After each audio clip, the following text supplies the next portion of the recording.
একটা মোচার রেসিপি খেতে কার না ভালো লাগে, আঙুল চেটেপুটে খেতে মন করবে। আমি এখানে একটা কলা মোচা নিয়েছি। আজকের রেসিপি কলা মোচা।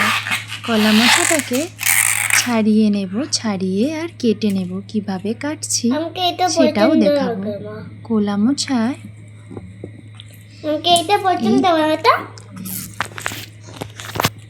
এইভাবে ধরে আর সবগুলোকে মুঠির মধ্যে রেখে টানলেই না ওই দেশলাইয়ের কাঠির মতো যেটা আছে বেরিয়ে আসবে, আর সেটা ফেলে দিতে হবে, ওটা নইলে সেদ্ধই হয় না। এইভাবে টেনে কেটে নিলাম আমি। আর কাটা হয়ে গেছে।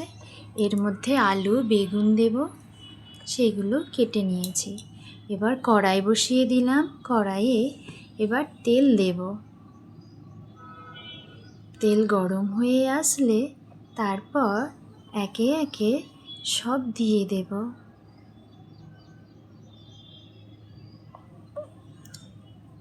কলা মোচা আমরা কেন খাবো সেটাও জানবো। বেগুন, আলু এর সাথে দিলাম, আর মসুর কলাই আগে থেকে একটু ভিজিয়ে রেখেছিলাম, সেটাও দেব। এই মোচার তরকারিতে মসুর কলাই দিলে না খুব ভালো লাগে খেতে। মোচাগুলোও দিয়ে দিলাম। এবার দেব মসুর কলাই।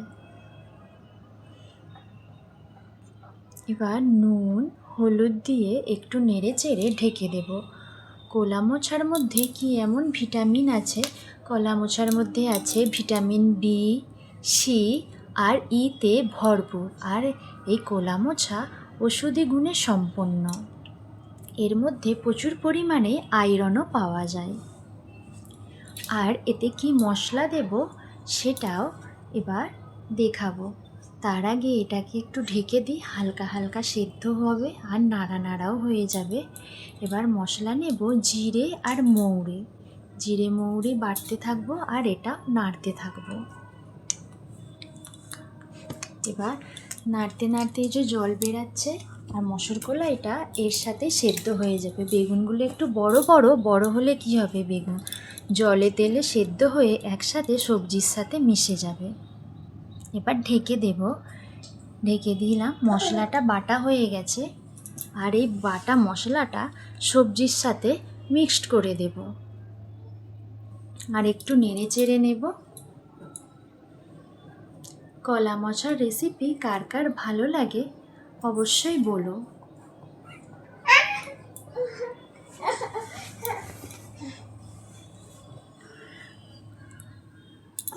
একটু নেড়ে চেড়ে নিলাম ভালো করে।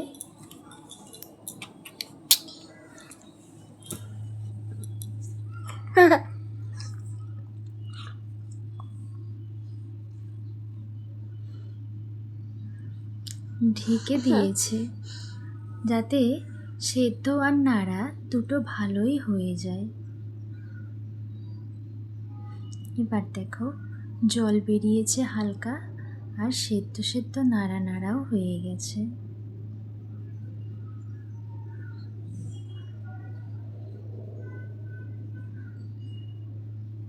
মশলাটা দিয়ে ভালো করে ঘেঁটে দেব।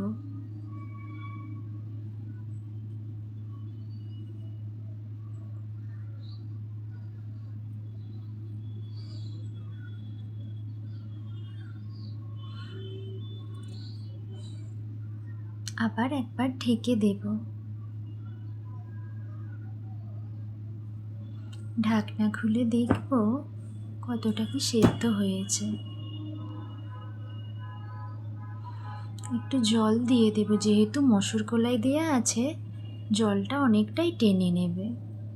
আর মোচার পরিমাণটা কম বলে আলু আর বেগুনটা নিয়েছি, এতে খেতে বেশ ভালো লাগবে। জল দিয়ে একটু নেড়ে চেড়ে ঢাকনা দিয়ে ঢেকে 2-5 মিনিট পরে আবার নামিয়ে নেব। বেশ ভালো মতন সেদ্ধ হয়ে গেছে।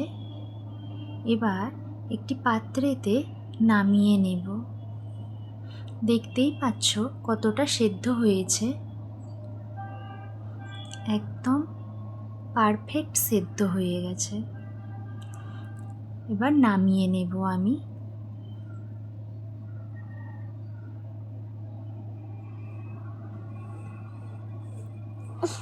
নামানো হয়ে গেছে।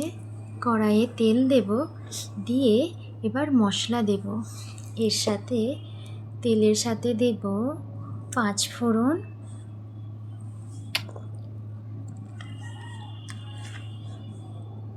সামান্য পরিমাণে দেব, বেশি পরিমাণে নয়। ওর সাথে মেথি থাকলে তেতো লাগবে খেতে। 5 ফোড়নটা একটু নেড়ে চেড়ে নেব। ভাজা ভাজা মতো হয়ে গেছে। এবার 2টি কাঁচা লঙ্কা দেব। অনেকে কাঁচা লঙ্কা পছন্দ করে, দিলাম। যদি পছন্দ না করে নাও দেওয়া যেতে পারে। এবার দেব একটু রসুন ছিঁচি। রসুনটাকে শিলনোড়ায় ছিঁচে নিয়েছে।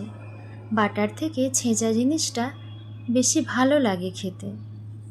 রসুনটা ভাজা ভাজা হয়ে আসছে। এবার একটু এতে লঙ্কা গুঁড়ি দেব, কালারের জন্য। একটু ঝালও লাগবে, ভালো লাগবে খেতে। লঙ্কা যারা পছন্দ করে না অবশ্যই তারা স্কিপ করতে পারে ব্যাপারটা।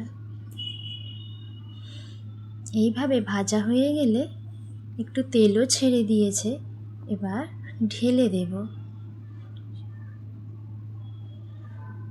আর মশলার সাথে খুন্তির সাহায্যে খুব ভালো করে নাড়িয়ে চাড়িয়ে মিক্সড করে নেব।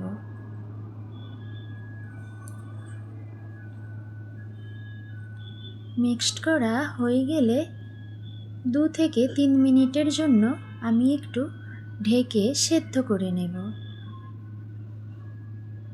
2 থেকে 3 মিনিট হয়ে গেছে। এবার নামানোর আগে আমি সামান্য পরিমাণে ঘি দেব। 1 চামচ ঘি নিয়ে নেব। এটা খেতে বেশ ভালো লাগে ঘিয়ের গন্ধে। অনেকে ঘি পছন্দ করে না, তখন ঘিটা না দিলেও হয়। যারা পছন্দ করে না, ঘিটা দিয়ে একটু খুন্তির সাহায্যে নেড়ে চেড়ে নিয়ে এবার একটি পাত্রে ঢেলে নেব। একদম খাবার জন্য রেডি।